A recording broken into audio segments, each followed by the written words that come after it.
classrooms? Yeah, we've had several practices since I saw you guys last, and the guys are pushing each other, challenging each other to get better. I think we have two segments of our team. We have a segment of our team that is within their first year of being here. That would include this year's mid-years and last year's mid-years and summer enrollees. That's almost 50% of our team. And then we have another 50% that's been here for 2 or greater years. And they're in distinctly two different spots. Our job is to try to accelerate the learning process for the first younger group and continue the learning process and continue to push to create depth out of our older half. I'm pleased with the work we've done this spring. I'm not pleased with where we are. We need to continue to grow and get better. We were forced to change our scrimmage to Thursday last week due to inclement weather projected for today, which that was a good decision for us because we were able to get almost the entirety of our scrimmage in, and we probably would not have been able to do that today. So we were able to go inside today and have a really highly organized, detailed, energetic practice that I was really excited about because you don't typically get your best practices a day after a scrimmage on a Saturday. And I thought we had a really good practice today. It gives a lot of credit, number one, to our players, number two, to our coaches for being very organized and detailed on it, and the enthusiasm of everybody that helped make it happen. So I was pleased with how hard they worked. Kirby, just what were your general takeaways from the scrimmage on Thursday, and just what sort of stood out, offense and defense? We had more mistakes than I would have liked on both sides of the ball, but offensively, administratively, we had a lot of false start penalties, alignment issues, 2 people moving. One of the youngest spots on our team outside linebacker is probably wide out when you include 2 portal arrivees. I don't know how many mid-year receivers we got. What do we have, 3 or 4? 3 mid-year receivers, 2 portals, that's 5. So 5 people basically trying to learn a new language. And it is a new language because they didn't speak that language prior to coming here. So that's a little bit of the frustration there. Probably didn't attempt to run the ball, but we didn't run the ball as well as we did first scrimmage. Why? Maybe a little intentional because we want to evaluate the quarterbacks and we want to throw the ball more with them. But all around, it was not as good a scrimmage as the first scrimmage, which was probably disappointing. And when you change schedules, sometimes young kids don't adjust to that well.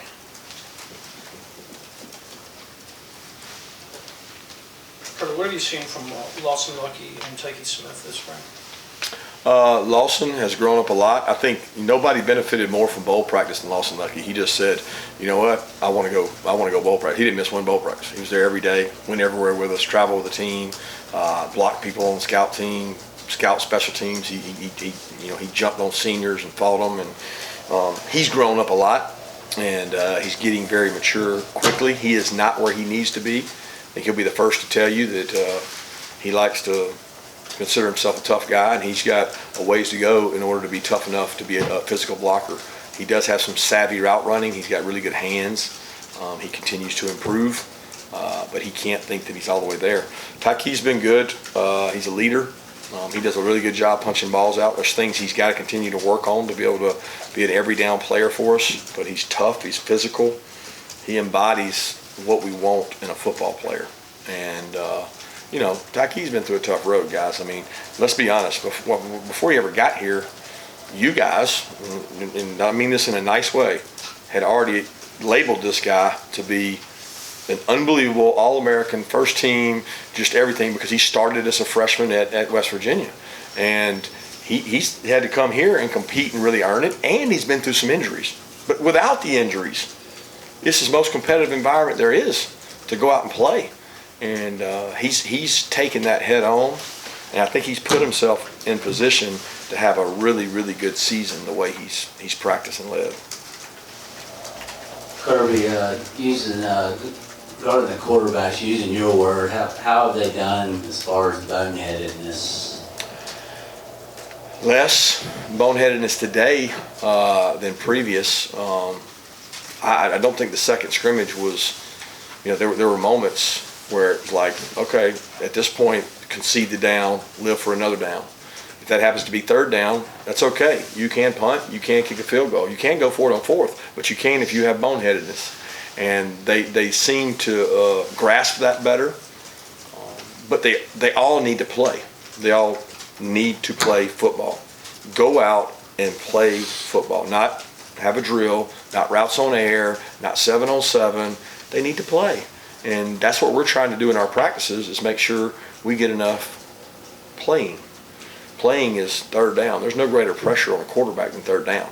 I mean, first and second down, play action and handoff, not a lot there. It's either there or it's not. Third down, that's where you make the separation, and we're trying to put those guys in that situation so we can improve them.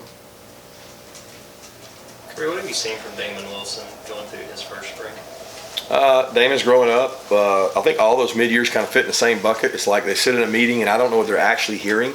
Sometimes I think they think they're hearing, but they don't, and they go out on the field and they're oblivious to what was said in the meeting. And he's not exempt from that, but he's not the only one. So all of them, when they walk on the field, the level of intensity and awareness it required to play winning football, they don't even understand it. They don't even come close to understanding it. He fits in that bucket, but he does have ability.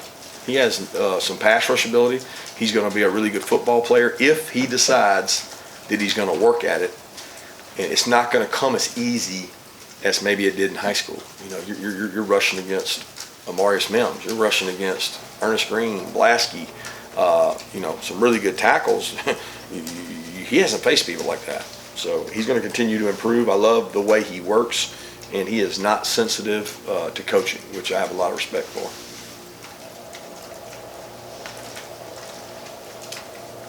Kirby, in terms of switching the schedule and scrimmaging on Thursday rather than today, how did that change kind of what you guys did today? I don't know whether we're going to get you again before G-Day game, but how ready do you feel for putting on that little show? It really just flip-flopped. I mean, what we would have done Thursday, we did today, and what we would have done, however I said that backwards, Saturday, we did, on Thursday. So it's like we just switched them. The worst part about that is that we probably didn't have enough time to clean everything up from the last scrimmage that I would have liked. We have an installation process that some things would have gone in Thursday that we didn't get to put in, that we had to go scrimmage without. But we got the scrimmage in. That was the most important thing, and I think I told our staff, everybody in the Southeastern Conference, Southeastern area was probably battling a little bit of weather and who managed it best. And we tried to manage it best by beating the weather. And I know we got a lot out today, and that was my goal. Given some of the injury you guys have had a running back this spring, what are you seeing out of Branson Robinson and what he's done with the extra reps that have gotten thrown his way out of necessity? Well, you see more things he needs to improve on because you get to see more things, period. But you also see flashes of explosiveness, burst of improvement. He's had a couple runs where he's really shown flexibility to drop his pads, take on contact, keep going. Knock on wood, his ball security's been good. His pass pro could use some improvement, but he's worked hard on that. He had a couple really good pickups today. So I think these opportunities for growth for him have been really good. He got lots of opportunities last year to run the ball where maybe you guys didn't see it, but we saw it because he did it in practice. But he didn't get as much pass protection and routes out of the backfield as he's getting now. So it's given him a chance to really put himself in position to have a great fall. Coach, as far as the Alton Blaske and Ernest Greene go, how have you kind of seen that competition? How are they improving, and what areas do they specifically need to continue to work on? They're both doing a good job. They're competing hard. They're rotating in there. They both are exceptional kids. They're great kids to be around. They both practice really hard. They're both extremely physical. They both have had dinged up injuries, and neither one has flinched. They won't come out. Ernest waves somebody off because he wants to stay out there and get his reps, and his ankles dinged up one time. Blaske the same thing, whether it's shoulder or knee. I see the guy limping. He wants his reps, and I respect more than anything a guy's mental and physical toughness. They both have that, and they've both done a great job. We have not made it to a season in I think 4 years that we didn't have a starting tackle miss a game. So it tells me you better have 3 tackles, and we're trying really hard to develop 3 to 4 tackles.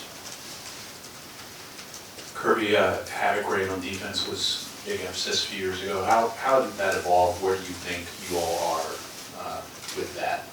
Just as high as it's ever been. I mean, we emphasize it just the same. I think maybe it was talked about more in the media by me, and it was an emphasis. It's still an emphasis in our positioning. We talked about it this morning. We talked about it today. We talked about it in the scrimmage. First scrimmage, we had like 13, 14%. It was nowhere near what we needed, and we kind of didn't do well in scrimmage. Next scrimmage, it was 5% or 28%, which is over our goal, and we did well in the scrimmage. So it's a great indicator of success and failure on defense, and it kind of reflects offense too, because we go against them. So Havoc hasn't gone anywhere. Havoc's still there. It's a matter of can you do it without giving up explosives, because at the expense of explosives, it's not worth it. Xavian Sorey is now one of those older guys at that position. Just what have you seen from him during the spring? He's rotated in with the ones. He's shown some exceptional acceleration, flashes. Consistency is the biggest thing with him. Like there might be a mental lapse every now and then, and he'll be the first to admit it, that when he gets it right, he can be really good. He's a kid that everybody else you recruit at that position, they come in and they played that position in high school. Smile played, Pop played. This kid played at a really small school until he went to IMG. Then at IMG, he had a foot injury. He lined up at the end of the line. He had never stepped back and keyed. And I got enough football awareness and football experience that kids that do that, it takes them a little while. They can't just. Channing went through it a little bit where you don't play at the second level a lot, and you got to key and diagnose. He has tools that some guys on our team don't have, and we've tried to utilize those, and we'll continue to. But he's developing, and he's rolling into those guys and playing well. Kirby, two-part question here. One, offensive personality with Coach Bobo and new personnel, obviously, if that's starting to change or identify. And two, your thoughts on your interior defensive line, defensive tackles. Yeah, offensive personality is what you have, right? Whatever you have, you use what you have. And right now, it's not like, we're not like saying, ooh, let's cater our offense to Brock, Ladd, Kendall Milton, who's not out there. We're not doing that. We're evaluating players, not plays. We're trying to figure out what players can help us. Then we'll worry about the plays. So I don't put a lot of pressure on offensive identity in the spring. Like, we got to figure out who the quarterback is. We got to figure out who the guys to get the ball are. Who are the guys that without the ball in their hands are valuable? Those are harder to find than guys. I mean, we got about 10 guys out there. We can put the ball in their hand. They're going to make plays. But who's blocking for them? I'm a lot more interested in who that is and figuring out who that is. So that's kind of where we are on that. And then defensive line, interior, I think that we have, we lost a really good player at that position, but we gained depth because the players that were 2s and 3s last year are more ready to play. Christian Miller's come along. Tyron Dawkins has come along and playing well. He's not really interior, but Bear's playing better. Nas and Zelo have to be careful not to be punching the clock. So we challenge them each day. Warren Brinson's done a good job, and then the young freshmen are going to be good players. They're not where they need to be right now. Jonathan Jefferson's a kid that's given us depth and playing well inside. So I feel good about the depth. Do we have havoc makers and train wreckers? I don't know that we got that. We got to try to manufacture that. Let's take two more questions. With guys like Marvin Jones and Jalon Walker that are still so early in their development, but not necessarily able to be out there this spring, what kind of things are y'all having them do to stay engaged and continue along with their development? They're in every meeting. They're in every rehab. They're in every walkthrough. They get walkthrough reps. They stand behind. They have a script. They coach the position. They run during special teams. But, both those kids, I can pull up the tape and be like, man, who is that back there doing the play for like 50 yards behind? Like, oh, that's Jalon. Oh, that's Marvin. They're standing by me with the script. Hey, coach, why didn't he do this on that play? So they're engaged, and the strength staff has them to condition as well. So I'm very pleased with where both those guys are, and I'm pleased with how they're handling practice. Can you give an assessment of all phases of special teams, and then have you got some young guys that are showing that they're going to be contributors there? We don't really do we do phases, but it's hard to measure them because we don't, we're either going against a scout team or in the scrimmage. We might compete a little bit. I think Thorson's punted the ball well consistently. Zerk's actually had two of the better days I've ever seen any field goal kicker have. outside in the wind, against the wind. I mean, he's been really consistent in terms of hitting kicks, and he's going to be in competition obviously this fall. But I've been really pleased with how hard he's worked at it. We got a big battle coming up at kickoff returner and punt returner with Kieris being gone. So who is that going to be? Dom's worked there, Ladd's worked there, Dylan Bell's worked there, Dejan's been out and in. We got a lot of guys battling for those spots, but I'm pleased with our units. Like usually we have 3 deep units. We've got 4 deep units on most of those now because of all this influx of mid-years. Thanks. Thank you.